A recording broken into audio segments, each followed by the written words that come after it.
What's up, guys? Jason Delgado here from Film Threat and Friends of Comic Cons. Here to talk about the Palm Springs International ShortFest. Film Threat was kind enough to send me out there along with ShortFest to give me a little vacation to review the festival. Had a great time. It's the first time that I've been to Palm Springs since I was a kid. I remember Shaq was a rookie with Orlando, and he broke the backboard. I was watching the game. He broke the backboard, and that was the last time I was in Palm Springs. Beautiful place, obviously. You get the desert. It's hot, dry heat, but it's fun. So let's talk about some of the films here. Let's see. If you're into animation, there is a movie, a short film called The Social Chameleon. I met the executive producer at ShortFest. Yeah, very nice guy. And the film is, it's great for kids. My son watched it with me. It's it's about a chameleon. None of the animals talk in this one, so it's got kind of the silent film vibe that a lot of animated things have.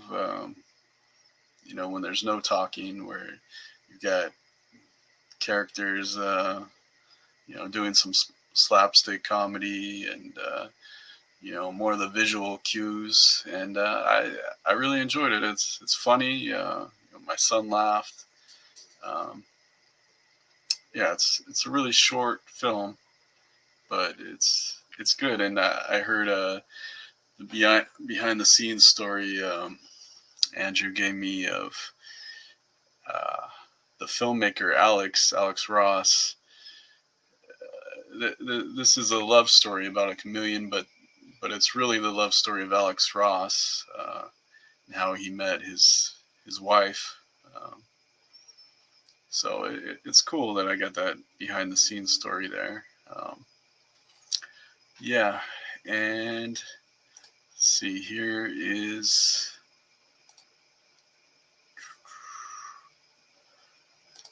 let's show you another screen here.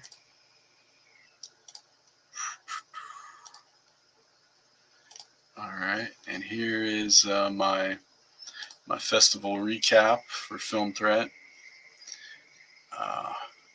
Like I said, I had a great time. I saw a lot of really cool movies. So this movie here, Sunless, was my favorite movie of the festival so far. I say so far because there's 299 films. I haven't had time to watch them all. I have screeners.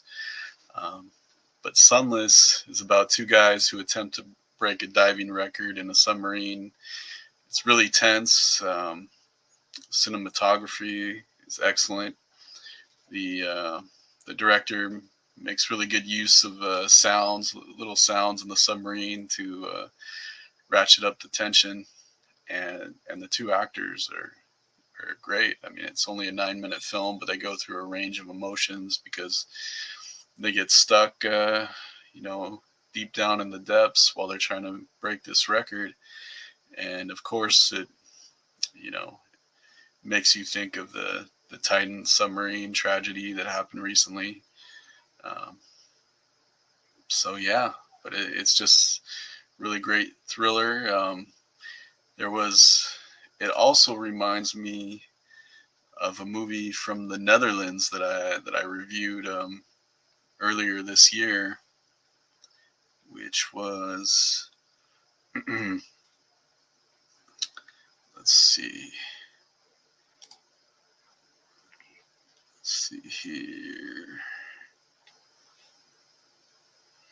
It feels like a spiritual prequel to me to a Oscar nominated movie called Narcosis from the Netherlands. That movie was about the whole movie was about a family dealing with grief from a father who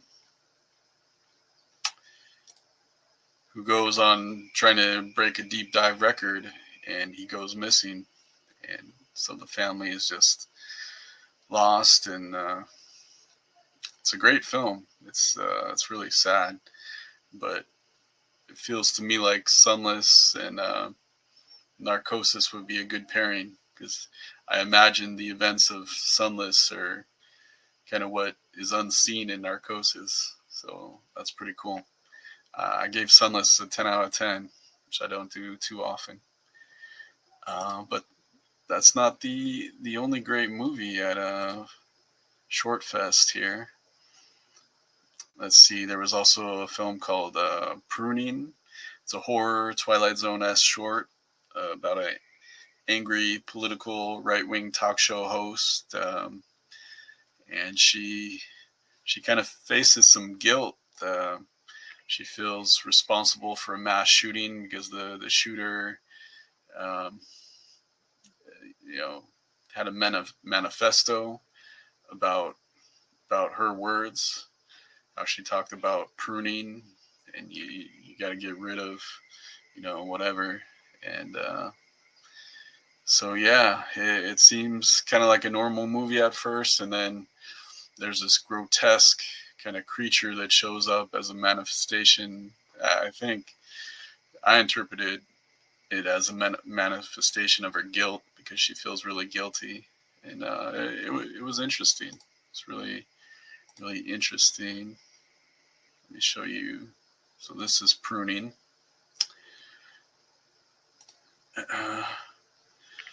All right, and then for others who are fans of animation, there's a movie called Mushka, 30-minute film. It was made by a guy who worked at Disney for 30 years. My buddy Andrew from the festival worked at Disney for 15 years. He knows of this Andreas Deja, who worked at Disney for 30 years and made this film. They know each other. But yeah, this is, if you missed the classic Disney animation style, from the 90s and before, Mushka is something you'll enjoy. It's about a Siberian tiger and a girl, and yeah, the typical Disney stuff, but the animation is amazing. So that's another good one to check out. Let's see what else we got here. There's also an awkward comedy called Heritage Day, about a young girl who's obsessed with the Holocaust, and her mother's not too happy about that, and all the hilarity that ensues from that. Kind of a little bit of Larry David, Seinfeld humor, about how awkward it can be because she won't stop talking about the Holocaust. And yeah, it's a fun little strange comedy. And let's see what else we got here. There's a TCM documentary called High Noon on the Waterfront. Deals with the Hollywood blacklist era, which to me was a very interesting time. Where you had the House of Un-American Activities Committee questioning everyone in Hollywood, saying, have you now or have you ever been a member of the Communist Party? Actually sending some people to prison. People were getting blacklisted. And this film takes the story of two men in Hollywood on totally opposite sides of the spectrum.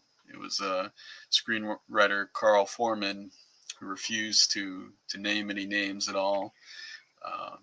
Edward Norton does the narration for Foreman in his words. And then it's juxtaposed with director Eli Kazan's words, who Kazan, he named names, and he felt it was his duty. So they were, and he's voiced by John Turturro in this film. So it's interesting how these two guys are on totally opposite sides, but in the end, they both get ostracized. Foreman gets blacklisted, and Kazan, because he named names, everyone turned his back on him in Hollywood. So it's kind of fun to see how, well, I don't know about fun, but to see how their 2 points of view are so different, but yet the outcomes are very similar. And then, let's see, there's another film here. I don't want to butcher their names, but it's Grandma and Grandma. It's a documentary short about these two grandmas who have such an incredible leash on life. They just, their humor, their joy, it shows them farting and laughing about it. And they're very wise too. They give some very wise words of wisdom. Just about, you got to enjoy life while you're here. You can enjoy life, or you can be angry and upset. And why are you going to waste your time on that? So yeah, one of them said, quote, "The days we spend feeling pain and the days we spend feeling joy are the same days spent. So I'm going to choose joy." Those are words to live by, man. Those are words I try to live by. As long as you're not hurting anyone, have fun while you're here. We're here such a short time, so why not enjoy it? And then let's see what else. So I also attended the best of the festival, the ones that won all the top prizes. Very artsy. Honestly, some of them just weren't my thing because they're so,